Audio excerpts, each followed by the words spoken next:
Call of Duty Zombies has always been judged by its maps, the atmosphere, the Easter eggs, the weapons, the chaos, and the memories we make along the way.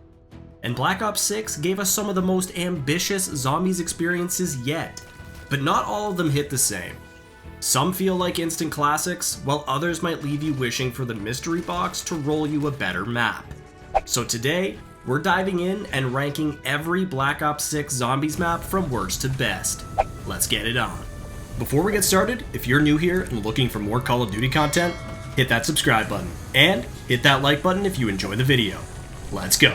Coming in 6th and last place, and definitely the loser of the Black Ops 6 maps, Liberty Falls.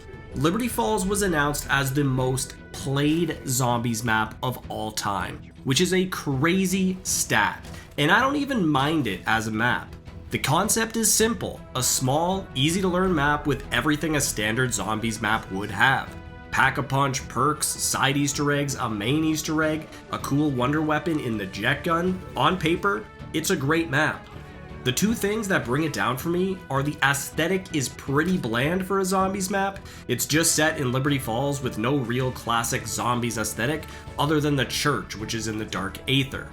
And the main quest final boss is extremely underwhelming. For Black Ops 6 standards, we've had some insane boss fights. This is literally just uber mini bosses, which is fine, they're tanky, but like I said, just underwhelming compared to the other bosses in this game. But other than those two things, Liberty Falls is great. It's such a good map for just loading in, turning on Rampage Inducer, getting a bunch of kills. Great for camo grinders and newcomers to the series, which is awesome. We do need maps like that because some of the other maps can be a little overwhelming to newcomers. It's got some cool side Easter eggs like the dancing zombies and the superhero Easter egg, Deadshot Daiquiri, sniping Easter egg, throwing the grenade on top of the church for some extra essence. Liberty Falls really does have everything you need in a Zombies map in a small space. But I can't look past the boring aesthetic and the underwhelming final boss fight. So it comes in at number 6. Coming in 5th and second to last place, The Tomb. Here's the thing, I don't even hate this map. It's got an amazing setting, the return of the ice staff, the color palette is fantastic once you get into the Dark Aether, great side Easter eggs, but the one thing that's holding it back is the final boss fight of the Easter egg. That's what these maps are mostly about now. We even have a directed mode for Easter eggs now for the more casual Zombies players to learn the steps and the map. But back to the boss fight. We're literally fighting an ancient antiquity.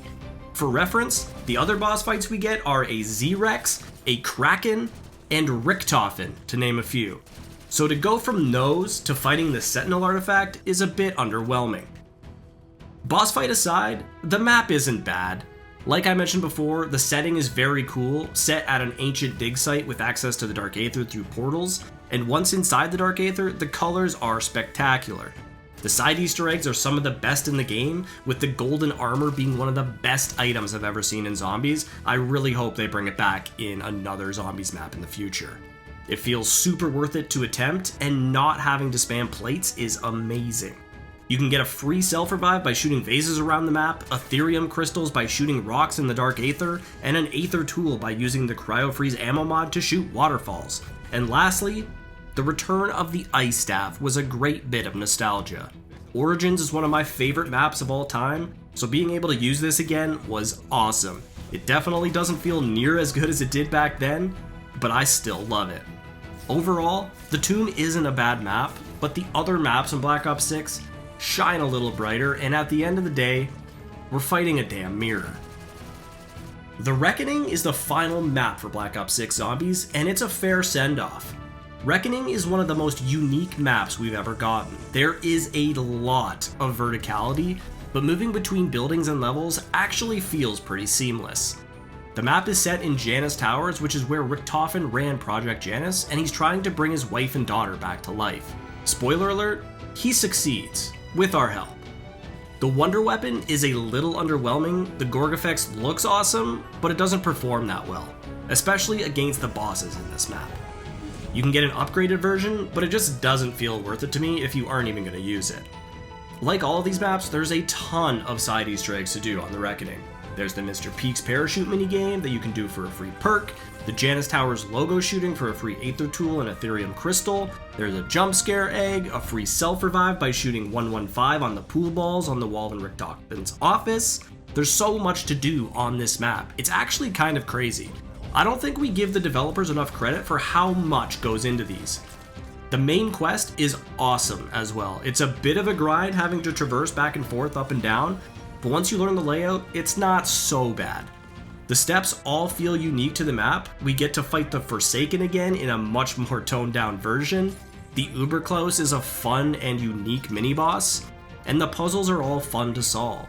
And then we get the boss fights. You get to choose to side with Sam or Richtofen.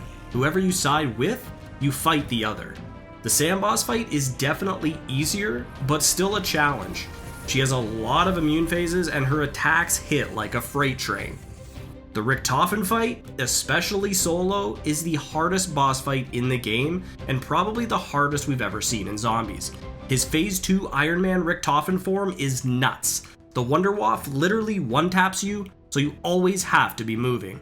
On top of that, there's zombies and blast traps everywhere. This fight is so hard, it's not for the weak. Bring a friend, or 3. Overall, The Reckoning is a great send-off to Black Ops 6, and I'm excited to see how the story will continue in Black Ops 7. Coming in at number 3, we have Terminus. Terminus was a great way to kick off Black Ops 6. It kept the Cold War story going and had us hooked from the start. The setting is awesome, being set on a remote island prison, kind of like Alcatraz vibes, but a lot more unique. The DR-11 Beam Smasher Wonder Weapon was original and fun to use, and gave us a lot of side Easter eggs as well, which would become the norm for all of these maps. We had the fish cooking Easter egg, the meteor Easter egg with the Aether gun trap, the treasure hunt Easter egg, the boat minigame, the free perkaholic. Terminus went all out with their side Easter eggs, and while personally I don't do a lot of them, it's great that the option is there. The main quest, while fun, is quite easy, especially if you pull the Beam Smasher from the box. That knocks a lot of the steps and time off. But fighting Nathan mid-game was a very cool surprise. I don't think there's ever really been a full lockdown mini boss fight before. The hardest step is the final one where you have to defuse the bombs, especially solo, but if you have Aether Shroud and decoy grenades, it's actually quite simple. Patient 13 was an insanely fun boss fight, especially for the first map in the game. Phase 1 and 2 are pretty straightforward, but once that Phase 3 hits, all hell breaks loose, and it becomes quite difficult. The fight really set the tone for the rest of the game, and it's still one of my favorite boss fights. It's difficult without feeling overwhelming, like some of the others. Overall, Terminus is a great map, it has a great Easter egg, and it's great for just loading in and killing zombies as well. Well-deserved third place here. Coming in at number 2, we have Citadelle des Morts. We were all so excited to see another castle map and 4 elemental swords. Sound familiar? Yes. Der Eisendrache from Black Ops 3, known by many as one of the best zombies maps of all time, and my all-time personal favorite, had the same formula. There's something about DLC 1s that the developers just cook. Citadelle blends spacious courtyards and claustrophobic corridors, rich with medieval motif with lots of taverns, dungeons, everything you would expect in a castle.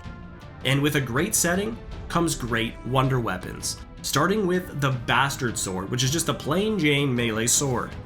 But this thing can be upgraded into 4 elemental versions. Caliburn, which is the fire sword, Durandal, which is the electric sword, Balmung, the aether sword, and Soleus, which is the sword of light. Normally, wonder weapons are known for being OP. These things don't really fit that.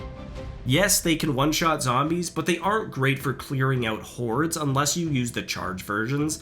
Either way, I love these swords. I think it was a good change to the formula, and the Easter egg is completely centered around these swords and their upgrades, which is awesome. Another cool aspect was the introduction of the incantations, which all align with one of the elemental swords replacing your tactical. Fun to get and fun to use.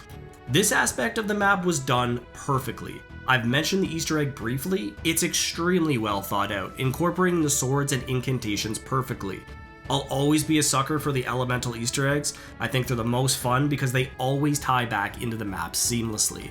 And like all the other maps, there's a good amount of side Easter eggs as well. There's the Maya side quest, which has you get revenge after the events of Terminus and rewards you with the legendary GS45s. But you have to be running Maya to be able to do this. The Fireplace Easter egg, which kind of operates as like a fire trap. The Rat King, which has you feeding cheese to 10 rats around the map. The Wishing Well. There's almost too much going on in these maps at times. Lastly, the boss fight, which I thought was pretty awesome, and what made it even more awesome is that it wasn't that difficult, especially in comparison to some of the others in the game. Overall, Citadelle has an incredible atmosphere, fun wonder weapons, and an in-depth Easter egg that ties it all together. Citadelle takes number 2. Shattered Vale is the map that brought me back to COD Zombies, so thank you to this map. And that Z-Rex boss fight is one of my favorites, but also least favorite boss fights that we've ever gotten. The setting is cool, set in an old mansion, the wonder weapons are amazing with the Ray Gun Mark II returning with 3 variants, as well as the Wonder Waff. Some awesome side Easter eggs with great rewards, some training spots for multiple players for going for high rounds, and a fun Easter egg. Everything that you want in a zombies map. The Easter egg steps are awesome in this map, because it incorporates all 3 variants of the Ray Gun Mark II. That way, all 3 get used, and it breaks up the steps a little bit. The steps are also quite simple once you get used to them. You can't really start anything meaningful until round 10, and if you're smart, you can actually finish the entire Easter egg in a few rounds and go into the boss fight very early. Speaking of the boss fight, this damn Z-Rex gave me nightmares for weeks. I couldn't kill this thing. Phase 4 had my number. But if you go in prepared with some Gobblegums, Aether Shroud, 2 good weapons, a chopper gunner, you should have no problem. It's like anything in gaming. There's a learning curve, and once you figure it out, it's so rewarding. Like I said above, the Ray Gun Mark II returns, and we get access to 3 awesome variants by completing some steps to the Easter egg. We get the blue fully auto, the purple shotgun, and the yellow toxic variant. The full auto and purple variant are both so fun to use and absolutely shred anything in their path. There's also some awesome side Easter eggs, like the Sleepwalking Easter egg, which you can complete by ending round 11 in Richtofen's bed, the Thermal Scope Jumpscare Easter egg, the Pet Vermin, the Sam Trap, and the free Wonder Waff side quest. These are obviously completely optional things on the map, but give it that extra bit of character a map sometimes needs.